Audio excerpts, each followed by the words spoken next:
जय श्री कृष्ण दोस्तों। पुरुषोत्तम मास यानी अधिक मास प्रारंभ हो चुका है 17 मई से।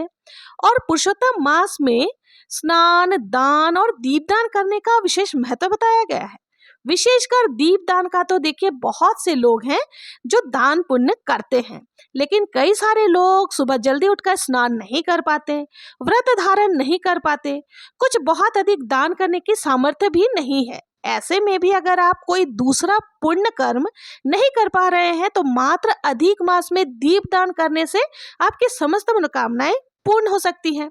समस्त प्रकार के कार्य, मानसिक पाप कर्मों से मुक्ति मिल सकती है और भगवान श्री हरि विष्णु की असीम कृपा आपको प्राप्त होती है।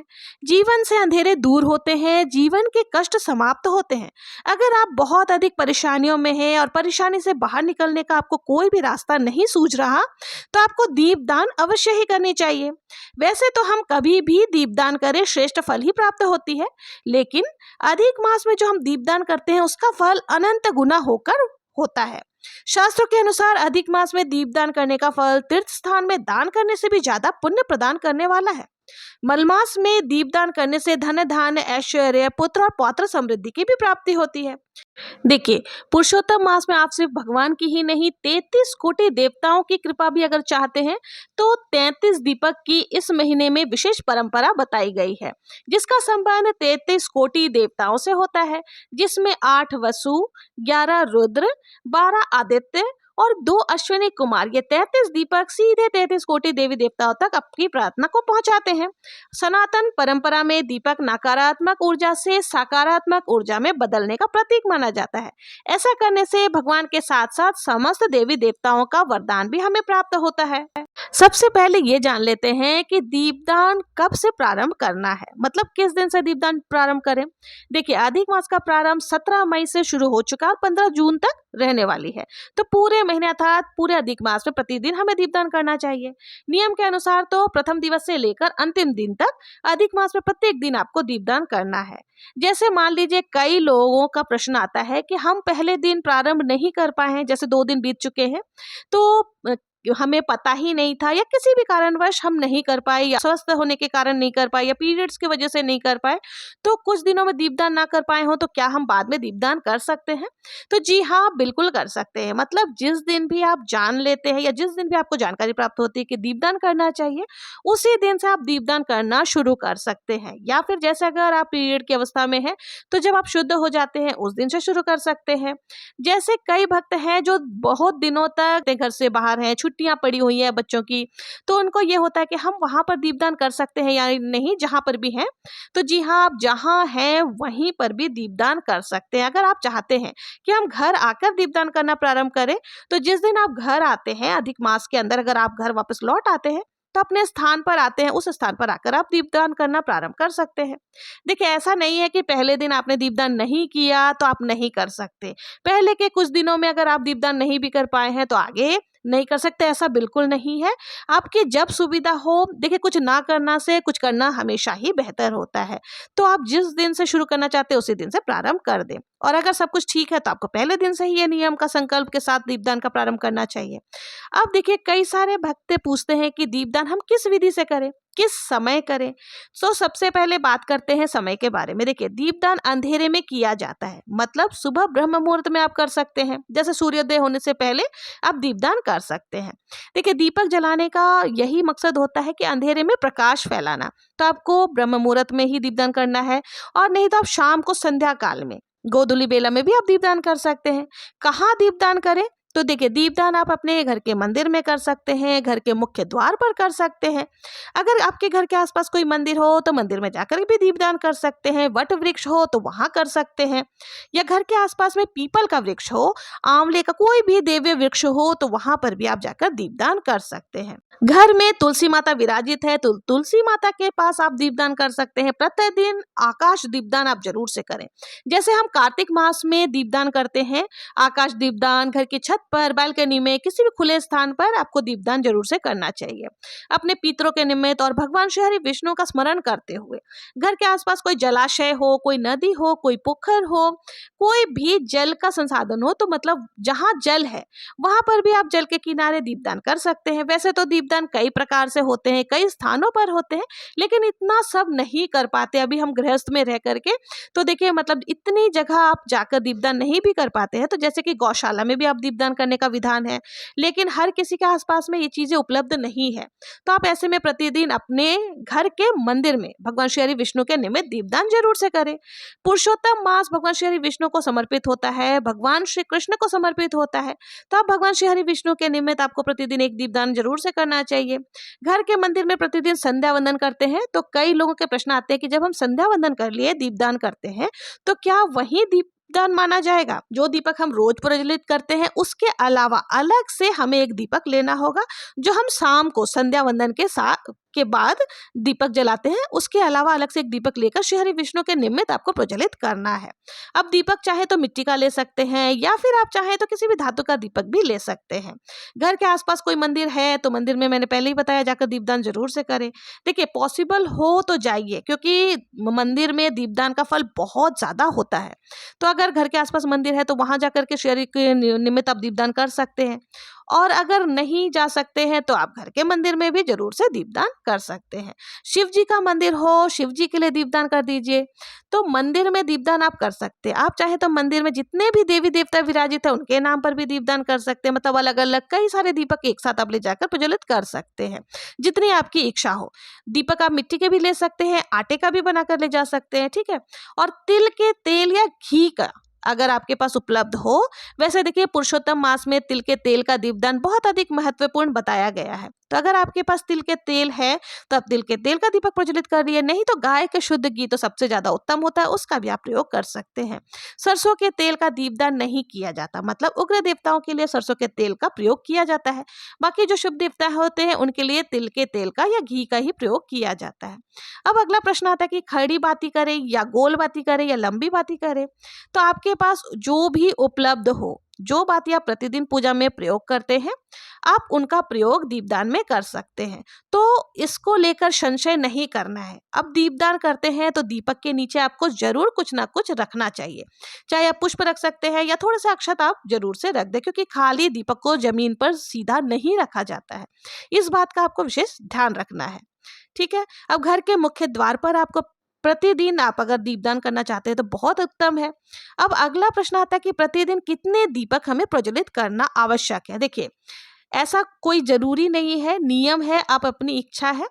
आपकी अगर सामर्थ्य है तो प्रतिदिन घर के मंदिर में दीपदान कीजिए, घर के मुख्य द्वार पर तुलसी महारानी के पास एक आकाश दीपदान कर दीजिए, और अगर घर के आसपास कोई मंदिर है तो वहां दीपदान कर दीजिए।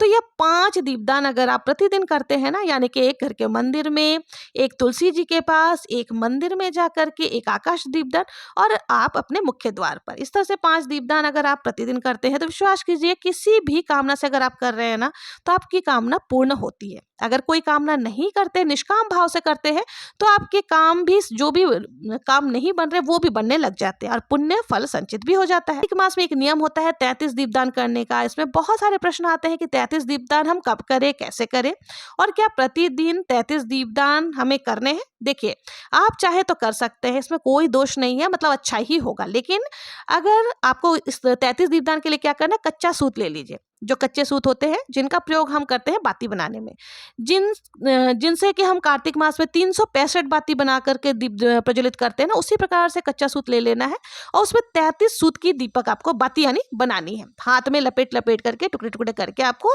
लंबी बाती के तौर पर उसे आप प्रतिदिन प्रज्वलित कीजिए।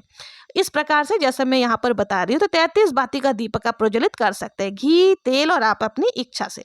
आपके पास अगर घी तेल उपलब्ध है तो उससे आप करें, बहुत अधिक पुण्य मिलेगा, और इस एकमात्र दीपक से आपको 33 दीपदान प्रतिदिन करने का फल मिल जाएगा। यानी एक ही दीपक आप जलाएंगे 33 बाती की, तो ये 33 बाती का एकमात्र दीपदान करने से आपको 33 दीपदान प्रतिदिन करने का फल मिल जाएगा। मतलब अपने 33 बाती का दीपदान प्रज्वलित कर लिया। तो अब यह प्रतिदिन कर सकते हैं। इससे भी अधिक प्रभावशाली अगर आपको बनाना है तो आप क्या कीजिए, अगर आपके पास सूखी हुई तुलसी की लकड़ी है, यानी तुलसी महारानी की जो लकड़ी होती है, उसमें थोड़ा सा रुई लपेट करके आपको या फिर कलावा लपेट सकते हैं और उसको घी में डुबो दीजिए, उसे प्रज्वलित कीजिए और फिर उसी के द्वारा आप 33 बाती का दीपक प्रज्वलित करना। ये बहुत ही ज़्यादा कारगर होता है। तुलसी का दीपक जो है अनंत गुना आपको फल दिलाएगा। तो तुलसी की लकड़ी से जलाया हुआ दीपक आपको अनंत गुना फल, पुण्य फल देता है। भगवान श्री विष्णु की असीम कृपा भी हमें मिलती है और इस प्रकार से जो है ना, आपकी जो भी मनोकामना है वो भी पूर्ण होती है। अगर आप कोई विशेष मनोकामना से निमित्त संकल्प लेकर आपको दीपदान करना अगर प्रारंभ करना है तो भगवान से प्रार्थना कीजिए, तो निश्चित ही आपकी मनोकामना जो है वो पूर्ण होती है। अब कई भक्तों के प्रश्न आते हैं कि क्या हम प्रत्येक दीपक में 33 बाती का प्रयोग कर सकते हैं? कि अगर हम 5 दीपक या 7 दीपक प्रज्वलित कर रहे हैं प्रतिदिन, तो क्या सभी में 33 बाती डालना है? जी हाँ, बिल्कुल आप डाल सकते हैं और भी अधिक पुण्य फल देने वाला हो जाएगा। मतलब जितना आप कर पाते हैं, आप अपने सामर्थ्य के हिसाब से ज़रूर से करने का प्रयास कीजिएगा। ये जो महीना है पुरुषोत्तम मास का, ये पुण्य बटोरने का समय है। जितना अधिक आप प्रयास करेंगे, उतना पुण्य आप बटोर सकते हैं, संचित कर सकते हैं और पीढ़ियों तक के लिए आप बहुत अधिक पुण्य फल संचित कर पाएंगे। तो स्वयं भी कीजिए, परिवारजनों को भी कराइए। अब जैसे अगला प्रश्न होता है कि हम पीरियड की अवस्था में है, दीपदान हमारा छूट जाता है कुछ दिनों के लिए, तो क्या करें?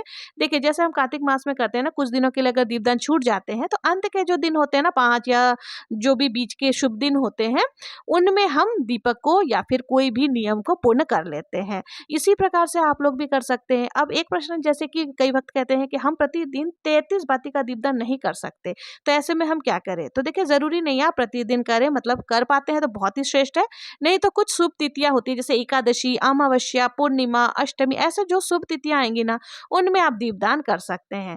33 दीपदान का आप अधिक मास में अंतिम 5 तिथियां जो होती है एकादशी से पूर्णिमा तक, उनमें भी कर सकते हैं। तो देखिए, इस तरह से आप कर सकते हैं। अगर आप ऐसा भी नहीं कर पाते हैं, मतलब 5 दिन भी आप दीपदान नहीं कर पा रहे हैं, तो कम से कम 1 दिन, यानी पूर्णिमा तिथि पर जो है ना, पुरुषोत्तम मास की जो पूर्णिमा होगी, उस दिन 33 बाती का दीपक जलाने का प्रयास जरूर से करें।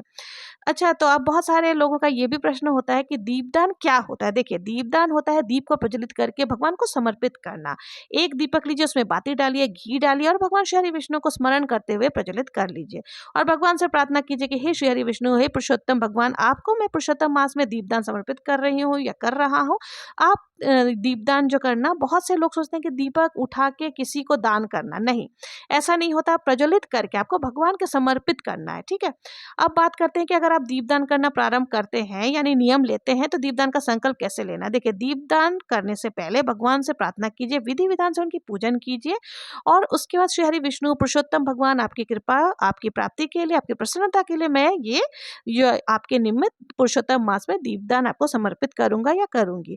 आप मुझ पर कृपा बनाए रखिए। ये नियम मैं पूरा कर पाऊं, ये संकल्प मैं पूर्ण कर पाऊं। अगर किसी कारणवश बीच में किसी भी दिन दीपदान ना कर पाऊं, तो उसके लिए आप मुझे क्षमा कीजिए। और अगर इस प्रकार से बीच में जैसे हमसे कोई नियम लेते हैं और कोई बहुत सारी चीजों का ध्यान रखते हैं, क्योंकि जीवन और मृत्यु का कोई ठिकाना नहीं है, तो पहले ही भगवान से प्रार्थना कर लेते हैं कि इस बीच में अगर नियम बीच में किसी कारणवश छूट जाए, तो भी मेरे पुरुषोत्तम मास के दीपदान को या मेरे नियम को संपूर्ण माना जाए। इस प्रकार प्रार्थना करके हम दीपदान का प्रारंभ करते हैं और प्रयास करते हैं कि प्रतिदिन हम दीपदान कर पाए। जिस प्रकार हमारा नियम होता है, नियम को पूर्ण करने का प्रयास करते हैं, प्रयास उसी प्रकार से आपका जो है सब कुछ सफल होता है। अब देखिए, दीपदान का जो नियम लिया है उसका अगर आप उद्यापन भी करना चाहिए, तो उद्यापन कैसे करेंगे? पूर्णिमा वाले दिन हम दीपक, घी, बाती मंदिर में जाकर दान कर देते हैं या किसी भी ब्राह्मण को आप दान कर सकते हैं। उद्यापन का नियम यही होता है। इसके अलावा दान, दक्षिणा, अन्न, वस्त्र आप अपनी इच्छा से बढ़ा भी सकते हैं, कम भी कर सकते हैं। दान किस प्रकार से देना, तो किसी भी वस्तु का दान दे, कैसे दान दे, दान का संकल्प किस प्रकार से ले, इसकी जानकारी आपको मैंने वीडियो अपलोड किया हुआ है, वहां से आपको मिल जाएगी। और देखिए, इस समय जो है ना, पुरुषोत्तम मास की कथाएं जो होती हैं वो जरूर से आप सुना करें। पुरुषोत्तम मास में कई सारी कहानियां सुनी जाती है, वो जरूर से आप सुने। और क्योंकि देखिए, उसी में आपको पुरुषोत्तम मास से संबंधित सारी जानकारी भी मिल जाती है। और अगर वीडियो अच्छी लगी हो तो प्लीज मेरे चैनल पर अगर नए आए हैं तो सब्सक्राइब कीजिए, लाइक कीजिए और ज्यादा से ज्यादा शेयर जरूर से कीजिएगा। और वीडियो पसंद आई हो तो जय श्री हरि विष्णु कमेंट में लिखना ना भूलें। मिलते हैं नेक्स्ट वीडियो में किसी और पूजा विधि के साथ।